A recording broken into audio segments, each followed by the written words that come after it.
Humanity could have wiped out a Karun fleet in under an hour. They chose not to. That wasn't mercy. It was a decision made by people who had spent 16 years not telling their families what they actually did for a living.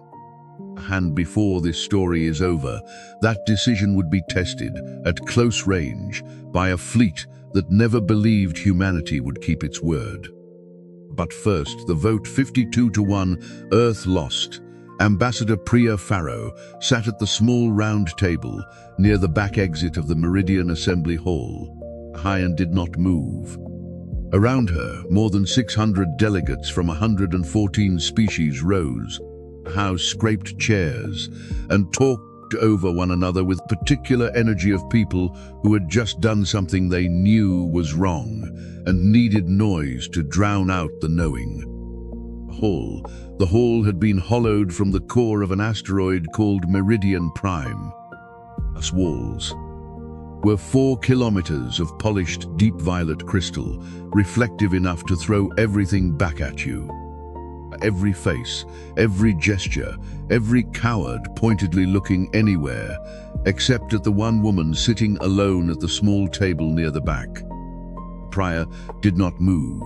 Councillor Vian, Solvath, four-armed, a neck that curved like a living question mark, descended from the speaking platform with the slow formality of someone who had rehearsed this moment. He had spoken for 110 minutes before the vote. He had used phrases like necessary rebalancing and equitable resource distribution and the difficult arithmetic of collective survival.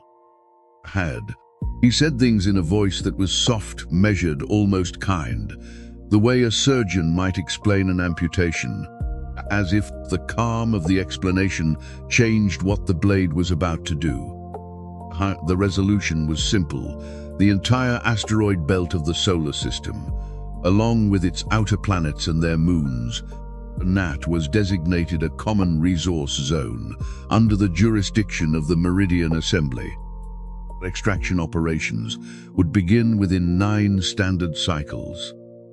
Earth, from its status as an observing member seeking accession, was downgraded to a protected observation territory. A title that sounded generous and meant nothing. I meant humanity would be watched. It meant humanity would not be consulted. It meant the door that 168 years of effort had barely pried open had just been slammed shut, locked, and the key thrown somewhere with no bottom. Vian passed her table on his way out. He paused, folding his forearms across his chest in the formal Solvath gesture of acknowledgement, which, to human eyes, looked like a man hugging himself very hard. "Ambassador Farrow," he said, "you understand this isn't personal." She looked at him for a long moment. "I never is," she said. He walked away. The hall drained in layers, delegates filtering out through a dozen archways, conversations already moving on. Dinner, the next session, anything that wasn't Earth. The resolution was done, filed, real. The machinery of interstellar civilization had ground through one more agenda item and would move to the next without missing a beat. Priya sat there until the hall was empty. Then she opened a small communications device built under her table, bypassed 3 layers of Council network protocol, using codes that were never supposed to exist, and connected to a channel that also wasn't supposed to exist. "Passed," she said. The man listening on the other end was named Idris Cade. He was waiting aboard a ship that wasn't supposed to exist, at a position not on any chart the Council had access to, for exactly this call. How bad? Everything outside Earth orbit, full extraction rights. We've been downgraded to observation status. A pause, not the pause of a man in shock. Pause of a man confirming what he'd already suspected, allowing himself exactly 3 seconds to absorb it before moving on. "Did they offer anything?" Vian said it wasn't personal. "Right." Another pause, shorter. "Priya, come home." She closed the device, stood, and walked out of the Meridian Assembly Hall for the last time, as ambassador of a species still treated as the one who arrived too late. 168 years. That was how long humanity had been trying. It hadn't started with warships or weapons, the things other species would remember later. A hat, when they tried to make sense of how everything unfolded. It started with a signal, a mathematical sequence broadcast from a listening station on Europa, picked up by a Solvath survey ship passing through the outer system. Solvath debated for 9 years over what to do with it. Then they came to Earth. They expected a primitive species. They found one that had already mapped its own genome, split the atom, walked on its moon, built a global communications network, and produced an extraordinary volume of poetry about loneliness. The Solvath didn't know what to make of the poetry. They filed polite notes and moved on. First contact was cautious and formal, and took 11 years just to establish a shared linguistic framework. Humanity threw itself into that project with a focus that unsettled even the Solvath linguists, who were used to being the smartest people in most rooms. Humans didn't just learn standard Solvath, they learned it, then requested access to 9 other council languages. Then learned those too. Then started asking questions about the grammatical structure of tongues that hadn't been spoken in centuries, belonging to species that had gone extinct even longer ago. It took them 3 years. The Solvath filed a report with the Council. The Council noted it. The Council moved on. Humanity was admitted to the Meridian Assembly as an observing member 46 years after first contact. Not a full member, an observer. They could attend sessions. They could speak when called upon. They could not vote. They were given a small table near the back exit of the hall, hollowed from that asteroid, Ferment, and they sat there for 168 years, speaking when called upon, waiting. The other species weren't cruel. That was the thing Priya had come to understand, after decades sitting at that table, through session after session. They weren't cruel. They were simply completely, almost immovably certain that humanity didn't matter very much. Earth was small, its sun was unremarkable, its people were young, clever in some narrow way, emotionally volatile by council standards, prone to fighting among themselves, prone to large feelings they couldn't always explain, prone to making art about things with no survival value. The council found them interesting the way one finds an unusual insect interesting. Full membership had been put forward 23 times in 168 years. 23 times it failed. The reason was always different. Humanity hadn't met the technological threshold. Humanity hadn't demonstrated sufficient political stability. Humanity hadn't resolved its remaining territorial disputes. Humanity hadn't achieved the minimum population distribution across multiple star systems.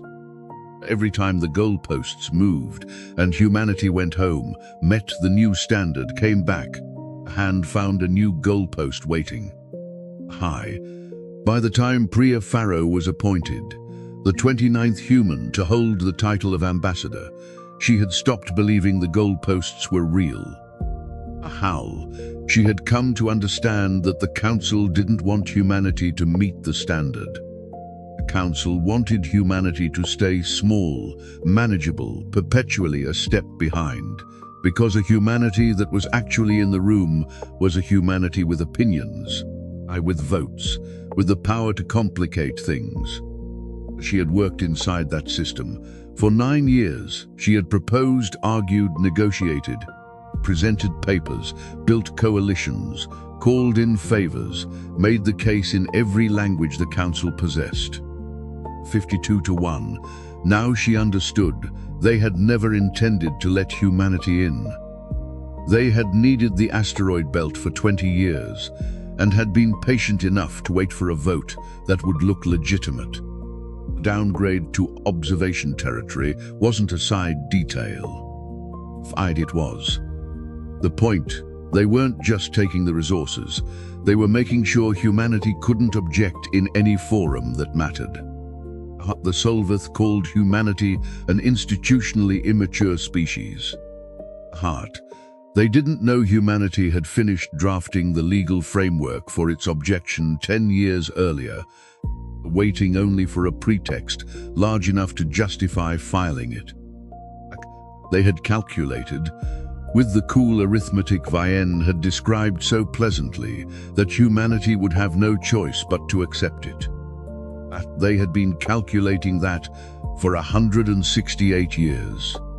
They had made one error in their math. They had never once asked what humanity had been doing with the time. 9 standard cycles.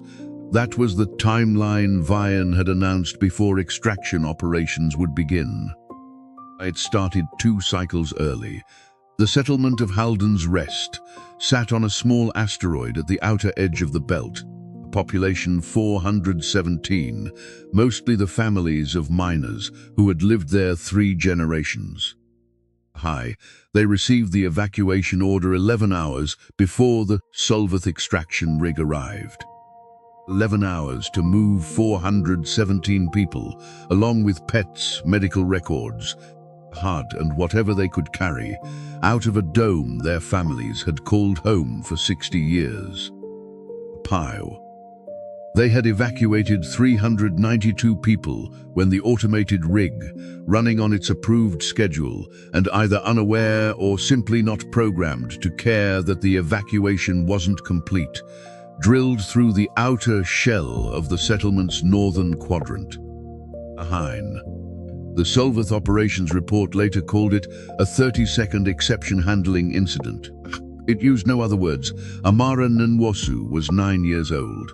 She liked drawing spaceships that didn't exist on her bedroom wall, using markers her mother had brought from Earth when the family moved to Halden's Rest 4 years earlier. She died in a temporary childcare bay where 12 children were waiting their turn for the evacuation shuttle, when the compartment lost pressure in under 8 seconds. The man who authorized the rig's operating schedule knew none of this. He didn't know that 30 minutes earlier, one of the technicians on site had sent a final warning, requesting a 2-hour delay on the drilling, and that request had been filed behind 17 other requests marked standard priority. He also didn't know that 42 light-years away, a lead engineer named Naledi Osi was standing in a secret shipyard, watching a line of red text appear on an intelligence report, and feeling 16 years of silence toward her son suddenly acquire a specific price. One with a name and an age. She said nothing for 40 seconds. Then she picked up the internal line and said 3 words. Move to Phase 2. 25 people were still listed as missing at Halden's Rest, 12 hours after the incident.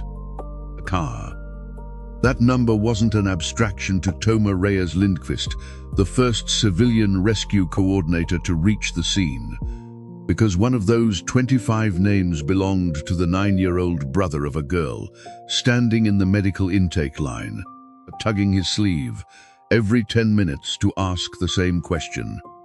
He had no answer for her. The northern section of the settlement, where the rig had punched through, had lost full pressure. And every standard council search and rescue guideline said there was no realistic hope after 8 hours. Had been 12, but Toma kept 3 search teams active, not because procedure required it, but because he had heard one weak knock exactly once through a half-collapsed partition wall. A hand couldn't be certain he hadn't imagined it. He had no idea that his 3 small search teams were about to receive help from somewhere he could never have anticipated. Not from the council, but from ships that had never officially existed. Priya Farrow arrived at the council's diplomatic office 9 hours after the news from Halden's Rest was confirmed. As she requested an emergency session, she received a form. The intake officer, a mid-level Solvath named Kesran, his voice, courteous to the point of gentleness, explained that the assembly's next emergency slot was fully booked, and her request would be added to the queue, with processing expected in 14 weeks. 14 weeks, Priya said. There are 417 people at that station. 25 are missing. I understand this is very difficult, Kesran said, and his voice sounded like he genuinely meant it, which made the answer worse instead of better. But an emergency session request requires sponsorship from 3 council members before it can bypass the standard queue. Do you have any sponsors yet? She went looking for 3 delegates.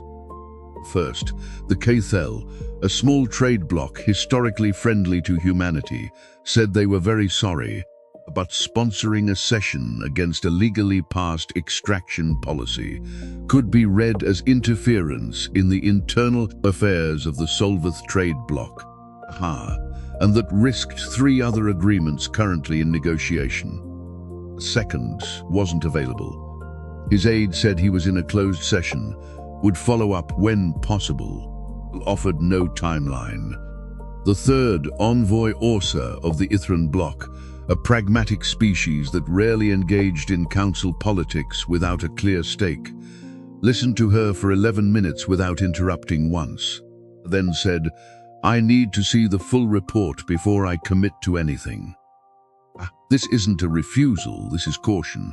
It wasn't a promise, but it wasn't a door slammed shut like the other 2. Priya filed that away. On her way back to her office, she stopped at the humanitarian crisis intake desk. The next step in the process, according to Kesran, to file a request for the council to formally recognize Halden's Rest as a mass casualty event, a designation required to unlock emergency aid funding.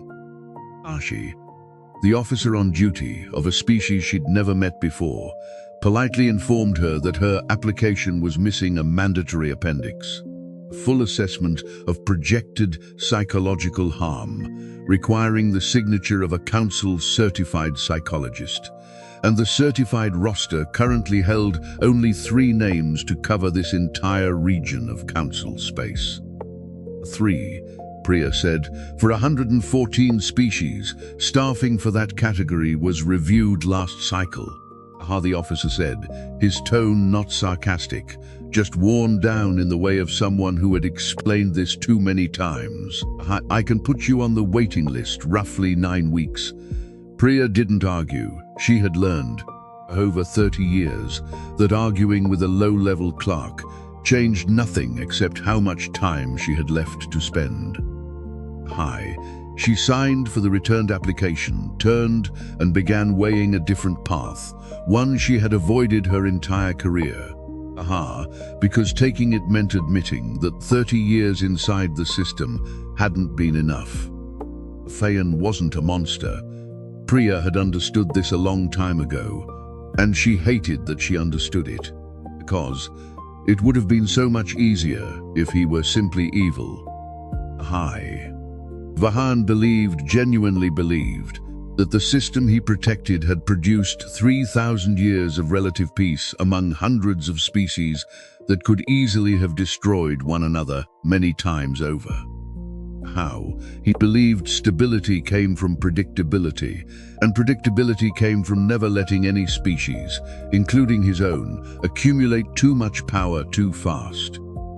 He didn't think of himself as oppressing humanity. He thought of himself as managing risk for an order he had spent his life serving. That didn't make the 417 people of Halden's Rest any less homeless. It didn't bring Amara Nunwosu back, but it meant that when Priya finally reached Vahan's office, past 3 layers of aides and 1 meeting rescheduled twice, The man across from her didn't flinch. I didn't look away. He calmly explained that the exception handling incident was under internal review, that the evacuation timeline had complied with current regulations for settlements under 500 residents, hard, and that he shared her grief over the losses. You share the grief, Priya said. I do. Do you know the name of any one of the 25 people missing? Vayan didn't answer right away. That was the answer. I'll find out, he said finally. Priya stood. You won't have to look for long, she said. We'll make sure you know. She didn't know, saying it, how true that would turn out to be. Permanent, in a way entirely different from what she meant. 42 light years away, behind an artificial gravity field that scrambled every conventional scan, there was a shipyard that appeared on no council chart. It had begun 16 years earlier as a proposal rejected in a closed-door Earth security meeting, too expensive, too reckless, too easily discovered, and read as an act of provocation. The proposal was approved a different way, quietly, funded through 14 layers of shell companies, staffed through channels that left no official personnel record. Naledi Osi was the 31st engineer recruited. She remembered her first interview clearly, because the woman who conducted it, an older woman named Reyes, whom Naledi never saw again, asked her exactly one question. Are you willing to lie to your son for at least a decade? Naledi had a 4-year-old son at the time, named Kian. She thought about the question for 3 days before saying yes. For the 16 years that followed, she told Kian she worked for a mineral extraction project in the Outer Belt. Long postings, unreliable contact due to distance. He grew up believing it. He studied engineering in college because he wanted to follow in her footsteps. He had no idea his mother had spent most of her adult life designing the fire control systems for 9 warships of the Steadfast class, assembled in absolute secrecy at a shipyard hidden past the Kuiper Belt under the overall command of an officer named Idris Cade. 9 ships, not 900, not 99. It was the number that produced the fiercest arguments in Earth's most closed-door security meetings.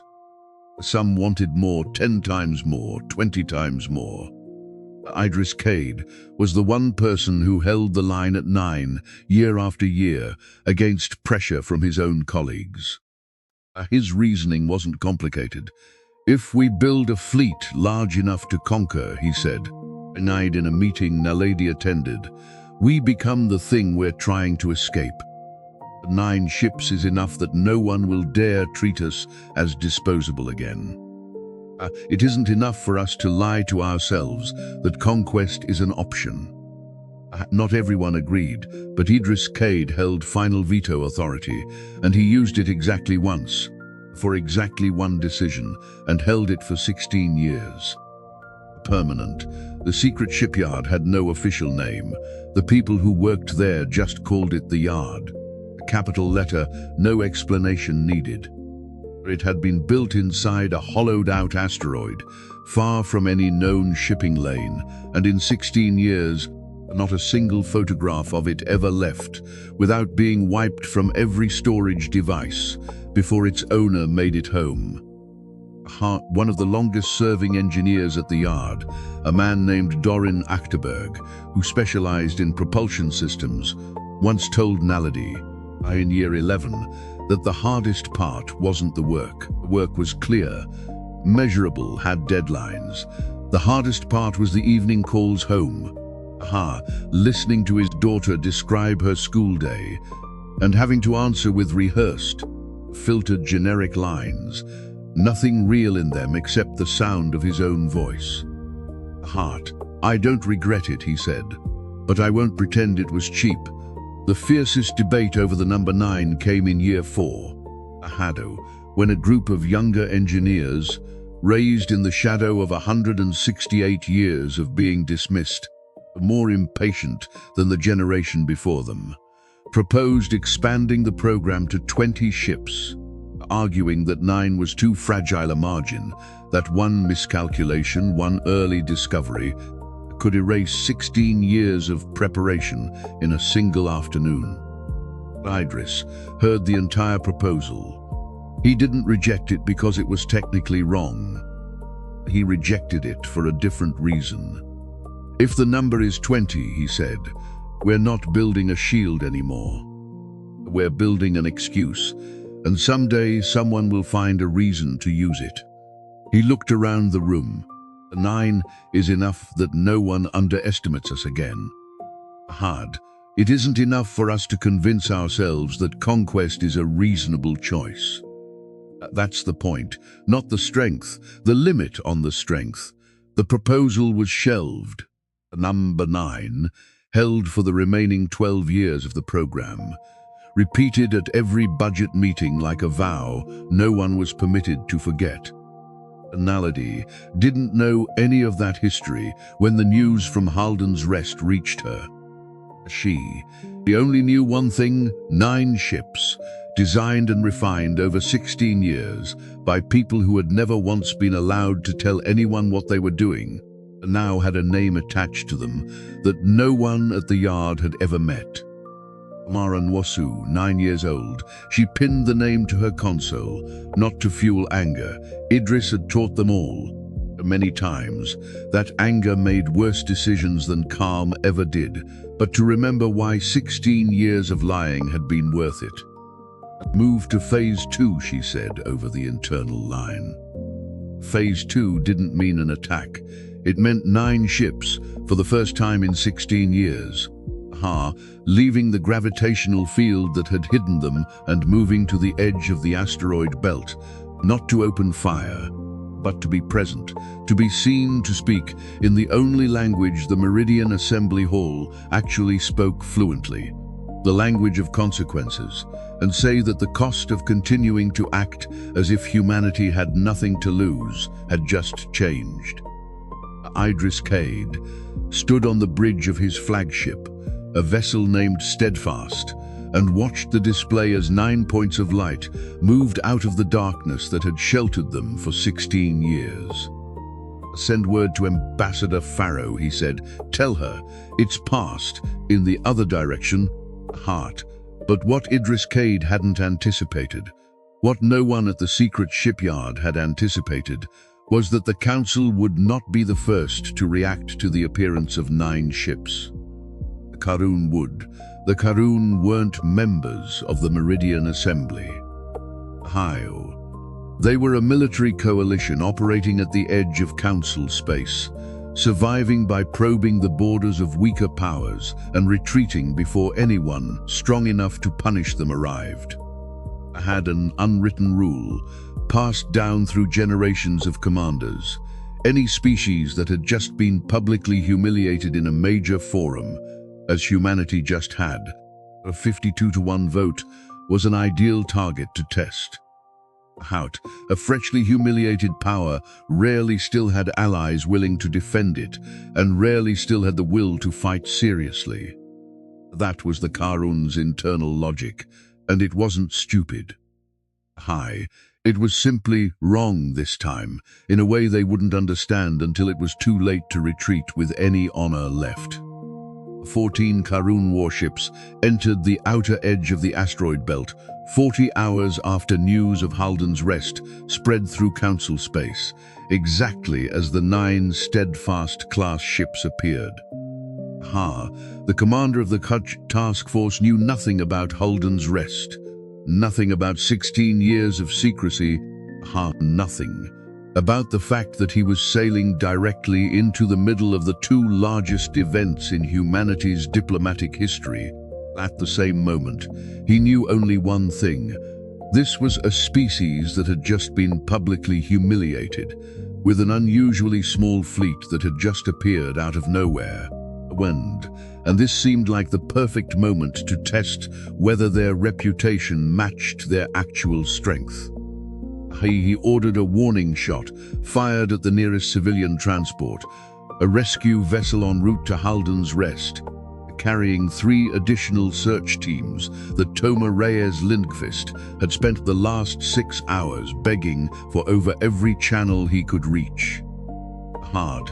That was the Karun's second mistake in under a minute, and it was the last one they would be allowed to make. Aboard that very transport, 40 seconds before the warning shot arrived, Toma stood in the coordination bay, headset pressed close, listening to the latest report from Search Team 2. A faint heat signature, source unknown, detected beneath a thick layer of debris in Halden's Rest's northern section, the exact spot where the knock he'd heard 12 hours earlier had come from.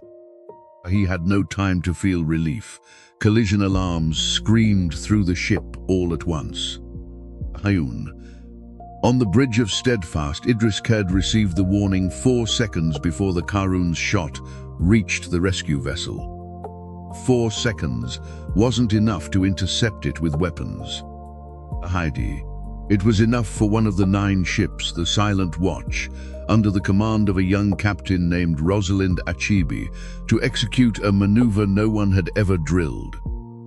Because no one had thought it would be necessary.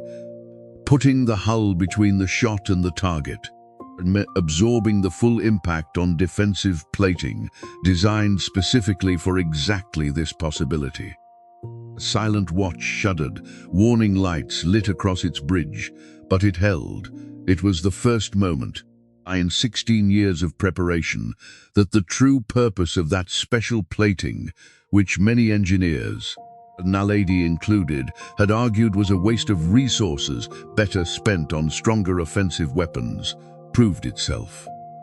Idris had insisted on it. "We're not building ships to kill," he'd said in one tense design meeting. "We're building ships so no one can kill us without paying a price, and so we have the option not to kill back." That option had just saved 300 lives aboard the rescue ship. But it didn't end there, the Karun commander. Seeing his shot blocked in a way he'd never witnessed, did what his internal logic demanded. He escalated. All 14 Karun ships opened fire, no longer a warning but a real attack, targeting all 9 Steadfast-class ships at once. This was the moment. 16 years of secrecy, 16 years of lying to family, 16 years of engineers like Naledi Osi, working in a shadow no one else knew existed, moved from theory into fact. The 9 ships didn't strike all out and maximal. They did something no Karun ship had ever seen from a numerically outmatched fleet under standard tactical doctrine.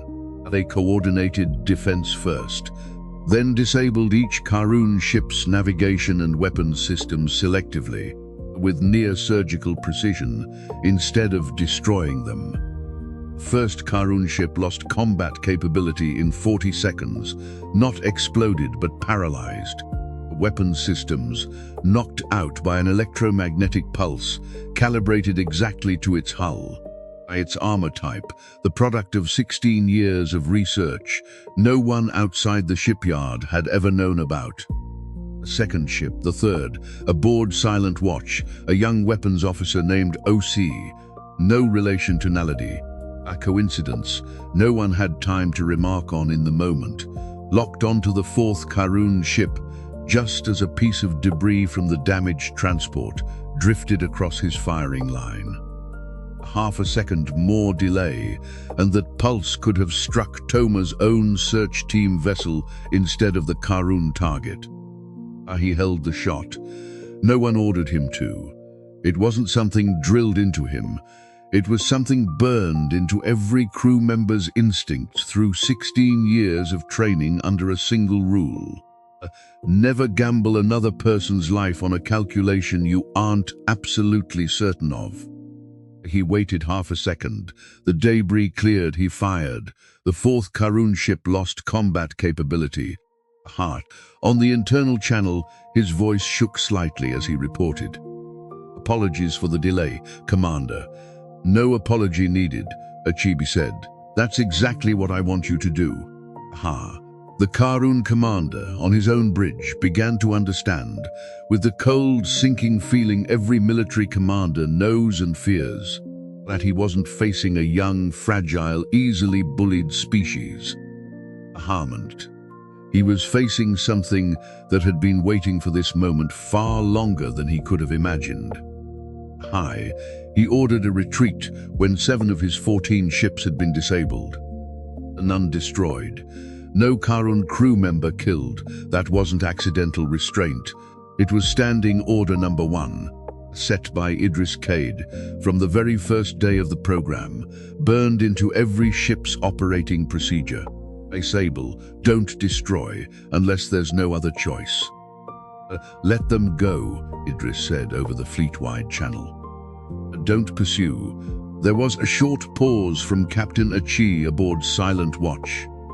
Admiral, we could capture the entire formation. Their combat ineffective, I know. Idris said. Aki, that's not what we're proving today. Another message arrived on a completely different channel, nearly lost in the dense communications traffic of the engagement. It came from the civilian transport, from Toma Reyes Lindqvist, addressed to anyone listening. Search Team 2 had reached the source of the heat signature. Not one person, 2 adults, and a 9-year-old boy, alive because they'd sheltered in an equipment bay with a backup oxygen system. A system that, unknown to anyone at Holden's Rest, had been quietly upgraded 3 years earlier by an anonymous grant, routed through 9 layers of shell companies, from the very same budget that funded the yard. Idris read the message twice. He said nothing about it to his crew. He just stood there for a moment, and something in his shoulders loosened, eased, in a way Achibi noticed, but didn't ask about. The silence that followed was different from the silence before. Before had been the silence of the gap between what people expected and what had happened. After was the silence of that gap closing, of something settling into a new position it wasn't going to leave. Idris exhaled through his nose. Get a medical ship to the disabled Karun vessels, he said. And tell the Council's diplomatic office we're going to need a room. The room they needed was large, not the small round conference table, the Meridian Assembly Hall itself, hollowed from the asteroid, 4 kilometers of deep violet crystal, reflecting everything placed before it. It was convened for an emergency session 40 hours after the Karun engagement. And, for the first time in the hall's recorded history, every seat was filled.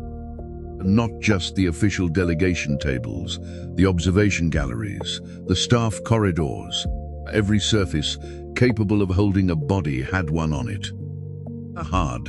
Because what had happened in those 40 hours, the footage, the sensor data, the detailed reports filed individually by 14 Karun captains, each with a different degree of disbelief in their own language, had moved through council space at the speed information travels when it's the kind that changes something fundamental.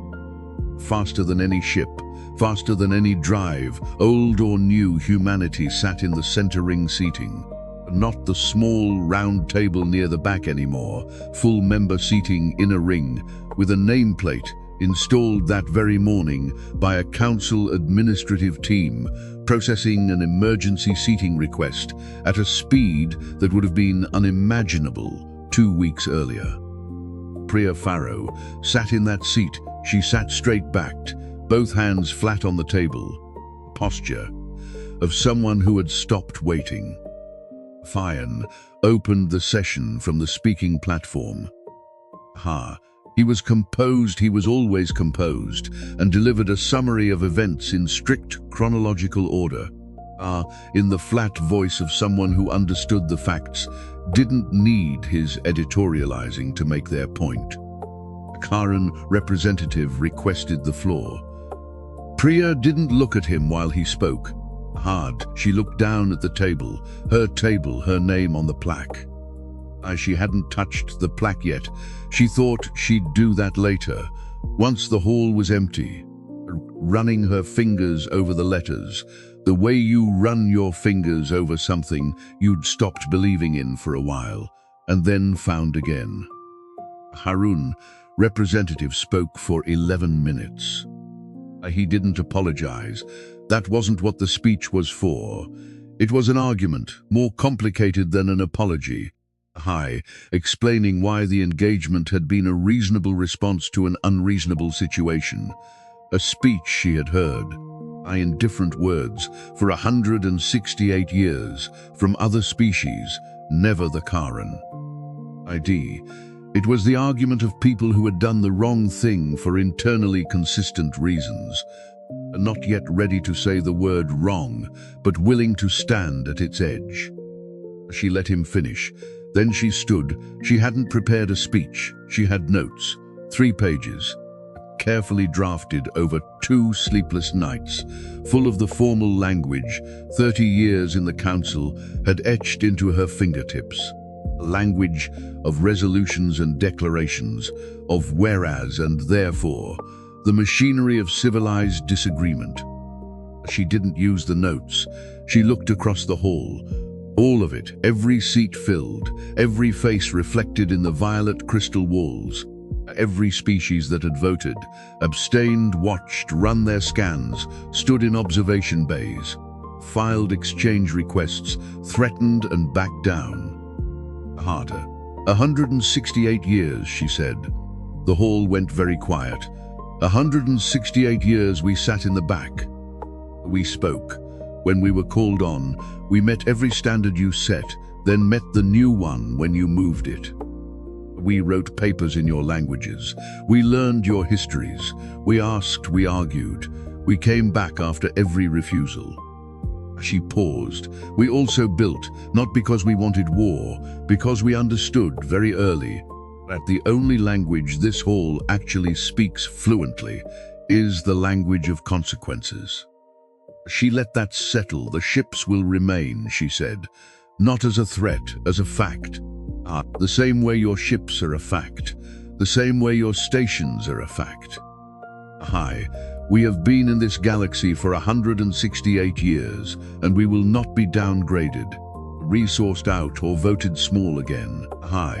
She looked at the Karun representative. Strength doesn't lie in being able to wipe someone out, she said. Strength lies in choosing not to. She sat down. The hall was silent for a long moment. Then the Ithran bloc, seated along the western tables, placed both hands flat on their delegation table, open, no weapons, no reservation, and began making a sound. Not applause, not exactly. The Ithran didn't clap instinctively, but they had watched humanity's broadcasts. They had done their homework. And they brought their hands together, once, twice, and it spread across the hall. Not applause, not quite. Every species expressing the same thing through different physical means. A wave of sound and motion spread outward from the inner ring, through the outer tables, up into the observation galleries, until the hall that had been carved from an asteroid, that had spent 168 years reflecting humanity's exclusion, was reflecting something else. By eastern tables, Vian did not clap. The Solvath had no equivalent gesture, but he sat very still, his 4 arms no longer folded in their usual formal posture, hanging instead, as if he didn't quite know where to put them. A posture that Priya, after 30 years, reading Solvath body language, recognized as the closest thing to acknowledgement his species allowed itself in public. He didn't apologize, he didn't need to. He simply looked at her once and looked away. Not to avoid her, but the way a person looks away after understanding something they aren't going to say out loud. Priya placed both hands flat on the table. She looked at the plaque with her name on it. She didn't cry. She'd done all her crying already, over 30 years in that room. in languages that had no word for what it felt like to be the person at the small table near the back. She just sat there and let the room be loud, this once. High, at Halden's Rest, where the northern dome still bore an unrepaired breach, the Reconstruction Council chose to leave it for another year, high, at the request of the surviving families themselves, as a memorial that needed no inscription. A small plaque had been mounted at the edge of the tier. It listed only a name and 2 numbers, Amara Nwosu. 9 years old, no one added anything else to it. Nothing else was needed. Idris Cade received the live feed on Steadfast's bridge. Higher. He watched Priya stand, watched her speak, watched the Ithran block's hands come together around her through the screen. 22 crew members at their stations were watching the same feed on secondary displays, watching in the quiet way of people who didn't want to be seen watching, who had learned long ago to hold the important things close and still. Rosalind Achebe wasn't watching the feed. She was looking out the viewport at the stars. Idris walked over to her station, stood beside her, looked at what she was looking at. "Why do you think it holds?" Achebe said. "Not a question. The kind of thing you say when you already know your own answer and want to hear whether the other person's matches." Idris looked at the stars. He thought about his daughter's message, still unanswered in his queue, buried under 14 flagged communications, the Harun incident reports, and an unopened exchange proposal from the Ithran block. He thought about the engineers who had gone home to families. They couldn't tell anything for 16 years. How? He thought about the 29 ambassadors who had sat at that small table, speaking when called upon, waiting, carrying the particular weight of being almost included. He thought about one name, pinned to a console 42 light-years away. Yeah, he said. He didn't say it was because they'd built 9 ships, and everyone now knew they'd stopped exactly when they said they would. He didn't say it was because the Ithran had spoken up, the Kothal wanted a trade deal, and other species had come to look and decided humanity was real. He didn't say it was because fear and respect aren't the same thing, and they'd spend the next 300 years making sure the galaxy learned the difference. He just said, yeah, and Rosalind Achebe looked at the stars and said nothing back, which was the right answer. Steadfast held its position at the edge of the asteroid belt, exactly where it had held for the last 40 hours. Other shapes kept arriving, ships from other species, slow, curious, pressing close to observation windows for a better look. And somewhere, in a hall hollowed from an asteroid, an ambassador, whose name was now engraved on a plaque, sat at the center of the room. And the room was loud, and it had taken 168 years to make it loud, and she let it be. 6 months later, at a graduation ceremony for Earth's Aerospace Engineering Academy, a 20-year-old named Kian Osei stood in front of his mother, diploma in hand, and asked a question he'd been carrying for 6 months. Ever since he'd stumbled across his mother's name on a newly declassified list of engineers attached to a project he'd never heard of. "You lied to me for 16 years, he said, not angry, just needing to know. Naledi Osei looked at her son. She had rehearsed this answer dozens of times in her head, ever since the project was declassified, ever since she knew this day was coming. I made a promise to the woman who interviewed me 16 years ago that I'd keep it secret. She said. She asked if I was willing to lie to you for at least a decade. I said yes. Why? She thought of a name pinned to a console she'd dismantled long ago, but had never forgotten. Hanjin. Because I believed there would be a day when you'd grow up in a world where no one thought they could dismiss us again. She said, Strength doesn't lie in being able to wipe someone out, Kian. Strength lies in choosing not to, and in building for long enough, quietly enough, that no one thinks to try. Han. Kian looked at his mother for a long moment. "I think I understand," he said. She watched her son holding his diploma, standing tall in his academy uniform, and thought of a woman named Reyes, who had asked her a question 16 years earlier. A woman she never saw again, and never knew whether she'd lived to see this day. She thought perhaps it didn't matter. The question had already been answered, long ago, by an entire life, not by words. And somewhere in deep space beyond Earth's orbit, 9 ships still patrolled, every day, exactly as they had for the 6 months since that emergency session. Not as a threat, just as a presence. Crews rotated through their shifts. Engineers maintained the plating that had once absorbed a warning shot. And at the Meridian Assembly Hall every week, a plaque bearing the name Priya Faro still shone at the center ring seating, where a small round table near the back exit used to be, a quiet, steady fact, needing nothing further to prove itself. That was the story of Halden's Rest, of 9 ships, and of a 52-to-1 vote that changed everything, a fictional science fiction story. But the question at its center is not fiction at all. If you were in Naledi Osi's position, having to lie to someone you love for 16 years to protect something bigger, would you make the same choice she did? Leave your answer in the comments below.